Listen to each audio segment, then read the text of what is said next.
Hallo und herzlich willkommen bei Vitomalia. Ich bin Paulina, ausgebildete Kynologin und Mitbegründerin von Vitomalia. Und im heutigen Video geht es um den Entspannungsgriff, um den gelernten Entspannungsgriff.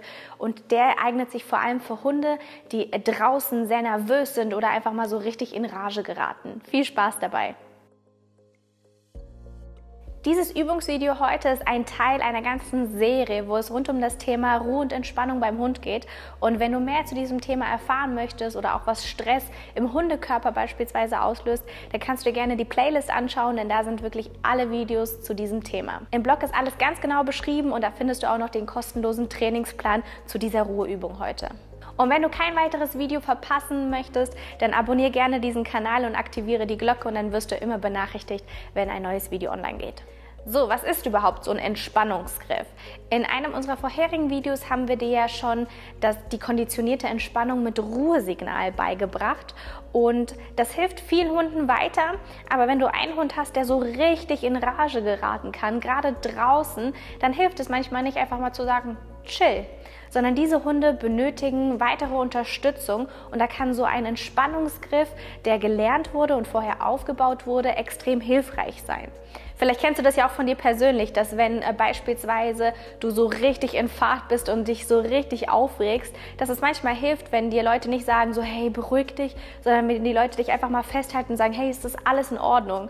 Und genau das möchten wir heute mit diesem Entspannungsgriff bezwecken, dass wir dem Hund eben körperlich mitteilen, dass alles in Ordnung ist und dass er einfach mal runterfahren kann. Du kannst natürlich diesen Entspannungsgriff einmal nur als Griff deinem Hund beibringen.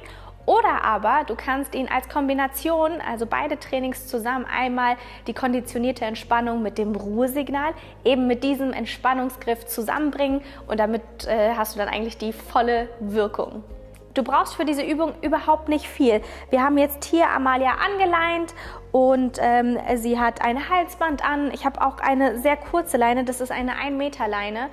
Und das reicht vollkommen aus, denn je weniger Spielraum der Hund hat, ich sage jetzt mal Spielraum zum Ausrasten, desto besser ist das, denn je mehr Handlungsspielraum wir dem Hund geben, desto mehr kann er natürlich aufdrehen. Das heißt, die Leine zum einen ist schon eine Begrenzung. Das ist vor allem auch für die Hunde ganz gut, die vielleicht hast du ja so einen Hund, der, wenn du mit anderen Leuten redest, der so richtig frustriert ist und dann in die Leine beißt, so typische Übersprungshandlungen macht. Dann ist es auch ganz gut, wenn du eine bisschen kürzere Leine hast, damit er einfach nicht sein Ding durchziehen kann.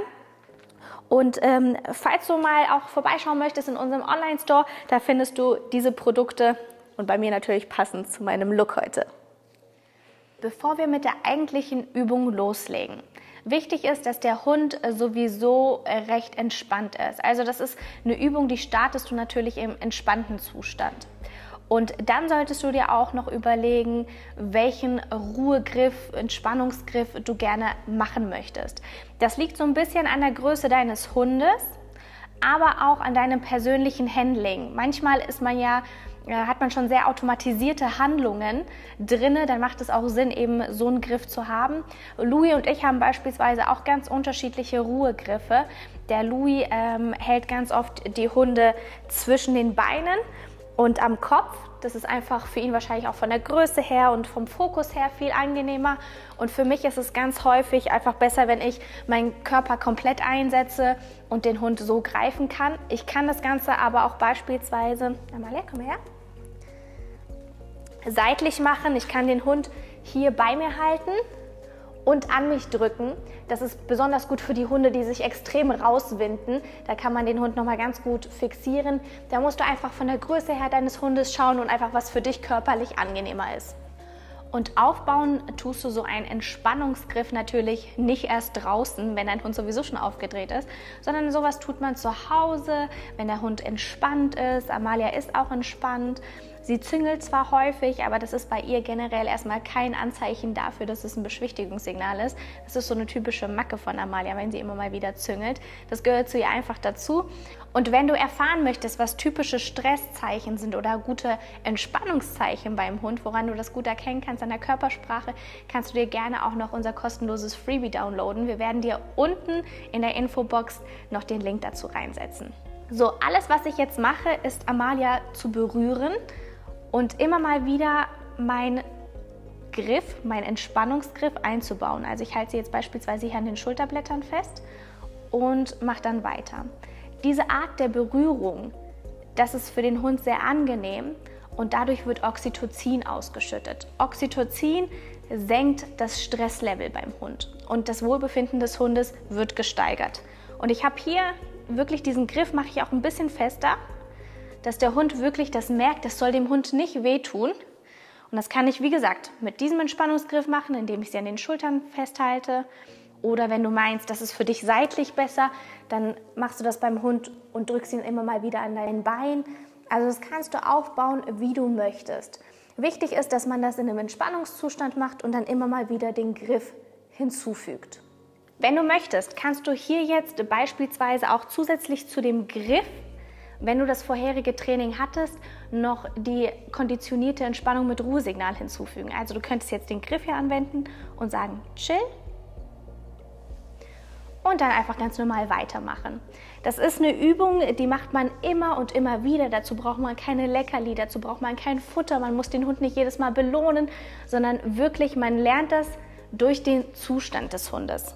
Und diesen Entspannungsgriff, den baue ich, wie gesagt, zu Hause in einer ganz ruhigen Situation auf, indem ich ihn wieder mache. Ich kann den mit Ruhesignal oder ohne Ruhesignal verwenden. Und wichtig ist einfach, dass der Hund da nicht aufgedreht ist, sondern wirklich in entspannter Lage ist. Und dann kannst du natürlich, sobald dein Hund beispielsweise draußen so ein bisschen außer Rand und Band ist oder auch zu Hause mal eine Situation ist, wenn Besuch kommt und dein Hund mal so richtig auftritt, dass du diesen Entspannungsgriff verwendest. Hier musst du darauf achten, dass wenn du den verwendest, dass du den Hund erstmal runterkriegst. Das heißt, das Erregungsniveau geht runter vom Hund und du ihm dann ein Alternativverhalten bietest. Also beispielsweise möchtest du, dass er runterkommt und du merkst dann, okay, er hat sich jetzt beruhigt und dann kannst du ihn beispielsweise auf seinen Platz schicken. Wie gesagt, den Griff, den definierst du für dich selber. Aber verdeutliche für dich immer, dass dein Hund natürlich in einer gewissen Erregungslage ist, wenn du diesen Entspannungsgriff, diesen gelernten Entspannungsgriff einbauen möchtest. Das heißt, es muss etwas sein, das du schnell und recht intuitiv anwenden kannst und nicht noch überlegst, oh, war das jetzt der Punkt oder der, sondern dein Hund wird ja auch sehr aktiv sein, er wird in Bewegung sein und genau so musst du diesen Griff aufbauen. Beispielsweise, wenn dein Hund nach vorne geht, dann kannst du ihn natürlich körperlich blocken und dann festhalten. Das heißt, du blockierst ihm hier diesen Weg. Du kannst das Ganze natürlich auch aufbauen, indem du den Hund zwischen deine Beine nimmst. Also schau da, was wirklich aus der Situation heraus gut machbar ist.